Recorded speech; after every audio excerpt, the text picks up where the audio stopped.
S Mohammed ಅವರೇ, ಮಂಗಳೂರಿನಲ್ಲಿ medical ಕಾಲೇಜಿನ ಮಕ್ಕಳು ಅವರು ಪ್ರವಾಸವೋ ಪಿಕ್ನಿಕ್ಕೋ ಏನೋ ಜೊತೆಯಾಗಿ ಹೋಗಿರ್ತಾರೆ. ಇವರು ಬೀದಿಯಲ್ಲಿ ನಿಲ್ಲಿಸಿ ಅವರಿಗೆ ಹಲ್ಲೆ ಮಾಡ್ತಾರೆ. ಪೊಲೀಸರ ಎದುರೇ ಮೊರಲ್ ಪೊಲೀಸಿಂಗ್ ಅಂತೆ. ಆಮೇಲೆ ಅವರನ್ನು ಸ್ಟೇಷನ್ ಜಾಮೀನು ಕೊಟ್ಟು ಪೊಲೀಸರು ಕೂಡ ಕಳಿಸಿಕೊಡ್ತಾರೆ. ಎಸ್ ಮೊಹಮ್ಮದ್ ಅವರೇ, ನೋಡಿ, ದಕ್ಷಿಣ ಕನ್ನಡ ಜಿಲ್ಲೆಯಲ್ಲಿ ಪೊಲೀಸ್ ವ್ಯವಸ್ಥೆಯನ್ನು ಸುದೃಢಪಡಿಸಲು ಪೊಲೀಸ್ ಕಮಿಷನರೇಟ್ ಅನ್ನು ನಾವಿಲ್ಲಿ ರಚನೆ ಮಾಡಿದ್ದೇವೆ. ಹೌದು. ಯಾಕೆ ರಚನೆ ಮಾಡಿದ್ದೇವೆ? ಕಾನೂನು ಮತ್ತು ಸುವ್ಯವಸ್ಥೆಯನ್ನ ಕಾಪಾಡಿಕೊಂಡು ಬರಲಿಕ್ಕೆ. ದೃಶ್ಯದಲ್ಲಿ ನೋಡ್ತಾ ಇರುವಂತದ್ದು ಮಂಗಳೂರಿನಲ್ಲಿ ಏನು ಸುರತ್ಕಲ್ ಸಮೀಪ ಮೊನ್ನೆ ನಡೆದಂತ ಘಟನೆ ಇದು. ನೋಡಿ ಯಾವ ರೀತಿ ಪುಂಡರು ಫಿಸಿಕಲಿ ಪುಂಡರು ಅಂತ ಹೇಳುವಂಥದ್ದು ಇವರಿಗೆ. ಯಾವ ರೀತಿ ವಾಹನವನ್ನು ಅಡ್ಡಗಟ್ಟಿ, ಪೊಲೀಸರ ವಾಹನವನ್ನು ಕೂಡ ಅಡ್ಡಗಟ್ಟಿ ಏನೋ ತಮ್ಮ ಪೌರುಷ ಅಂತ ಹೇಳುವಂಥದ್ದು. ಹೆಣ್ಮಕ್ಳಿರುವಾಗ 4-5 ಹುಡುಗರು ಸೇರಿ ಪೌರುಷವನ್ನು ತೋರಿಸುವಂಥದ್ದು. ಅಸಹಾಯಕರು ಇರುವಾಗ ಇವರು ಪ್ರಬಲವಾದವರು ಏನ್ ಮಾಡ್ತಾರೆ ಅಂದ್ರೆ ಕೈ ಎತ್ತಲಿಕ್ಕೆ ಹೋಗ್ತಾರೆ. ಅದು ಕೂಡ ಪೊಲೀಸ್ನವರ ಎದುರಲ್ಲಿ ಕೈ ಎತ್ತುವುದು ಅಂತ ಹೇಳಿದ್ರೆ ಪೊಲೀಸ್ನವರನ್ನ ನಾವು ಏನಂತಲ್ಲಿ ಕರೆಯಬೇಕು?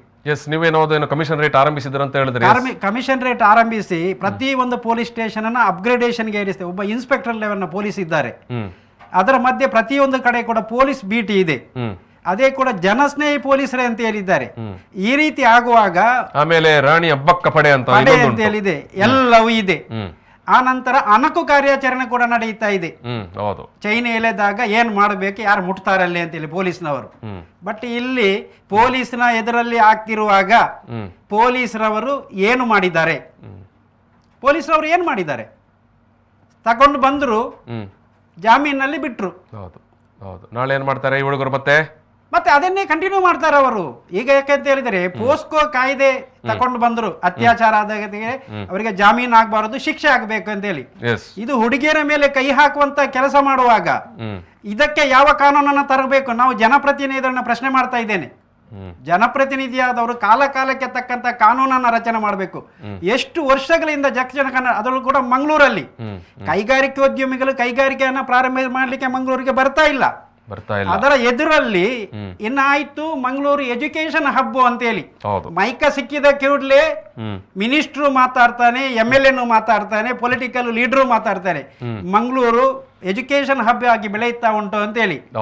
ಈ ರೀತಿ ಹುಡುಗಿಯರ ಮೇಲೆ ಅಥವಾ ಹುಡುಗರ ಮೇಲೆ ಕೈ ಹಾಕುವಾಗ ಯಾವ ತಂದೆ ತಾಯಿ ತಮ್ಮ ಮಕ್ಕಳನ್ನ ತಗೊಂಡು ಬಂದು ಮಂಗಳೂರಲ್ಲಿ ಎಜುಕೇಶನ್ ಇನ್ಸ್ಟಿಟ್ಯೂಷನ್ಗೆ ಸೇರಿಸ್ತಾನೆ? ಇವರು ನಿರುದ್ಯೋಗಿಗಳು, ಇವರನ್ನ ಕಂಟ್ರೋಲ್ ಮಾಡುವ ಜನ ಇಲ್ಲ. ಸಿಕ್ಕಿದಲ್ಲಿ ಮೈ ಮೇಲೆ ಕೈ ಹಾಕುವಂತದ್ದು. ಕಾರಣ ಕೈ ಎತ್ತಿದವರಿಗೆ ಏನು ಆಗುದಿಲ್ಲ ಅಂತ ಹೇಳಿ ಆಗಿದೆ. ಯಾರು ಕೈ ಎತ್ತುತ್ತಾನೆ ಅವನಿಗೆ ಏನು ಆಗುದಿಲ್ಲ ಅಂತ ಹೇಳಿ ಆಗಿದೆ. ಈಗ ಆ ರೀತಿಯಾದ ಕಾನೂನಿನ ಭಯ ಇಲ್ಲ ಅಂತ ಹೇಳುವಂಥದ್ದು ನೀವು. ಕಾನೂನಿನ ಭಯವೂ ಇಲ್ಲ. ಕಾನೂನಿನ ಭಯ ಇಲ್ಲದಿದ್ರೆ ತೊಂದರೆ. ಪೊಲೀಸ್ನವರ ಭಯ ಆದ್ರೂ ಬೇಕು. ಮುಂಚೆ ಪೊಲೀಸ್ನವರ ಭಯ ಇತ್ತು, ಈಗ ಪೊಲೀಸ್ನವರು ಕೂಡ ಭಯ ಕೂಡ ಇಲ್ಲ. ಕಾನೂನು ಸರಿ ಇದ್ರೆ ಅವತ್ತೇ ಅಲ್ಲಿ ಪೊಲೀಸ್ ಸ್ಟೇಷನ್ ಎಲ್ಲ ಅವರನ್ನು ಬಿಡ್ತಾರಾ?